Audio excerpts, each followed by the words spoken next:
With Christmas so close and the joy of the season filling the air, along with the cold winds from the north, I wanted to do a different kind of video than my normal lore, theories, or character breakdowns. Today, we will be diving into the world of Westeros at Christmas.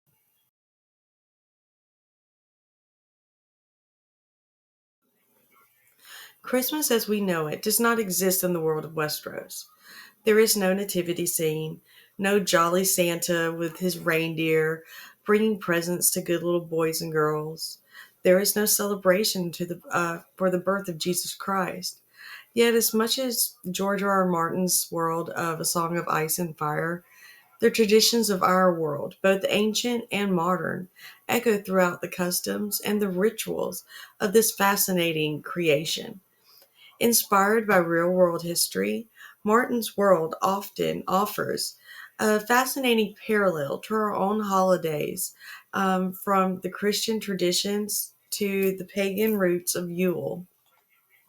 The roots of Christmas, Christianity, and Yule. In our world, Christmas blends the Christian celebration of the birth of Christ with older pagan winter solstice traditions. The Yule festival of ancient Europe honored the return of the sun, symbolizing hope and renewal in the darkest days of winter. Feasts were held, fires were lit, and evergreen branches were brought inside to signify life amidst the cold and dark days. These practices, steeped in magic and a reverence for nature, found their way into modern Christmas, influencing customs like decorating the Christmas tree, exchanging gifts, and gathering for hearty meals. In Westeros, a similar melding of beliefs might occur. The faith of the seven could emphasize themes of light and community, perhaps celebrations at a time for Thanksgiving of the father and the mother for their protection during these harsh winter months. Meanwhile, the old gods of the north might inspire similar, more nature focused observances, feasts beneath the heart tree, or offerings of evergreens to honor the cycle of life. Regional traditions across Westeros. Just as the cultures of Westeros differ dramatically, so too would their winter celebrations. Each region would adapt its customs to fit the landscape, the climate, and the dominant belief of the people that inhabit the region. In the lands of the frozen north, where the long night looms large in memory, winter feasts would be solemn yet joyous occasions. Families might gather together in the great halls of castles like Winterfell, where roaring fires fend off the bitter cold. Traditional dishes, including roast meats like mutton or boar, would be served. Hearty stews made from rabbits and root vegetables, as well as mulled wine spiced with northern herbs and just warming the body and the soul during these frozen months. The Starks, ever mindful of the old gods, might hold a vigil beneath the heart tree, their breath misting in the icy air as they offer thanks for the strength to endure yet one more winter, be it months or years. The more fertile region, the Riverlands, might celebrate with bountiful feasts and lively gatherings. Villages could hold communal meals where all are welcome, reflecting on the generosity of the season. Songs and storytellings around bonfires might echo the warmth of sharing community, even as the snow falls outside. As the breadbasket of Westeros, the Reach would host extravagant feasts filled with fruits, vegetables, meats, and wines.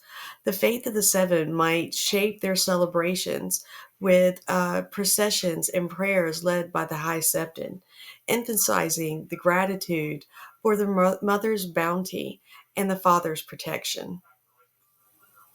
In the sun-soaked sands of Dorne, winter is less harsh, but the season would still inspire a time of reflection, of reverence.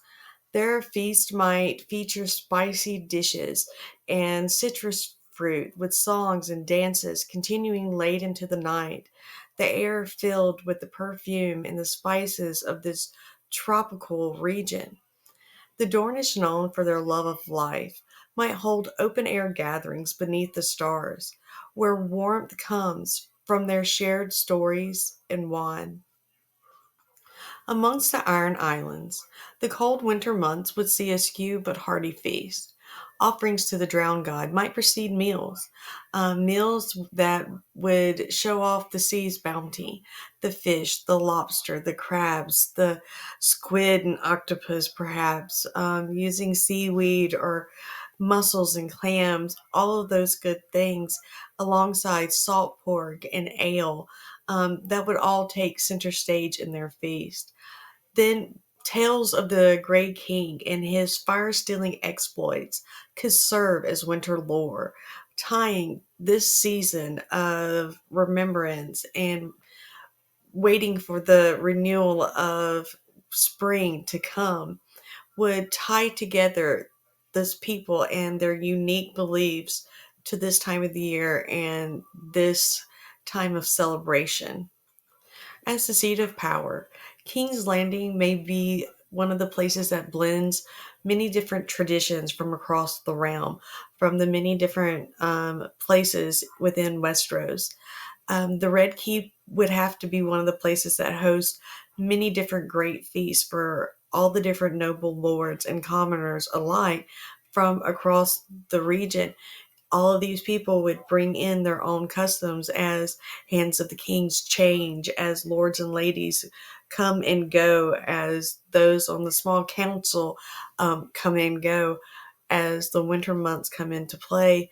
I'm sure they would bring their own lore, their own tradition into the Red Keep, and it would become a melting pot of these traditions, and would probably during the winter months, during these feasts, in times of celebration and joy and coming together to withstand these harsh times. Because even in the southern area in winter, even King's Landing can get snow and it can be a little harsh, especially for people that aren't really used to it.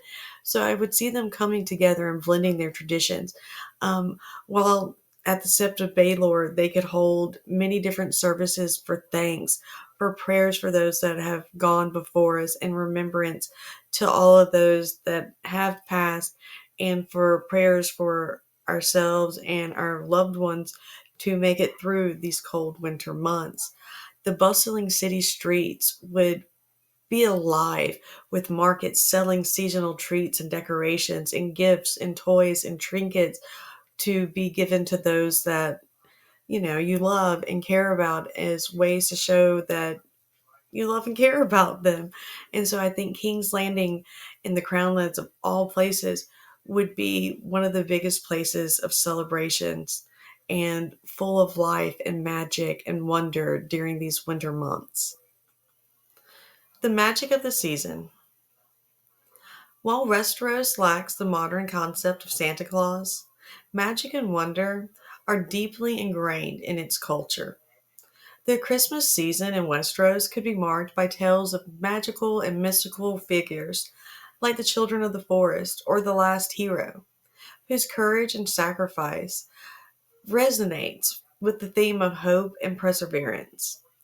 Lanterns or candles could be lit in honor of their memory, symbolizing the light in the darkness.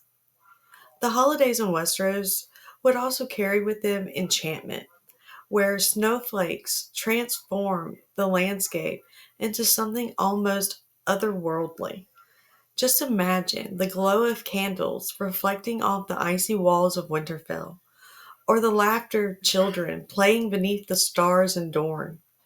The magic of the holidays would not come from spells or sorceries, but from the warmth of togetherness, of the joy of a time of unity. No matter the differences in tradition, one universal truth behind both our world and those in Westeros: the power of togetherness.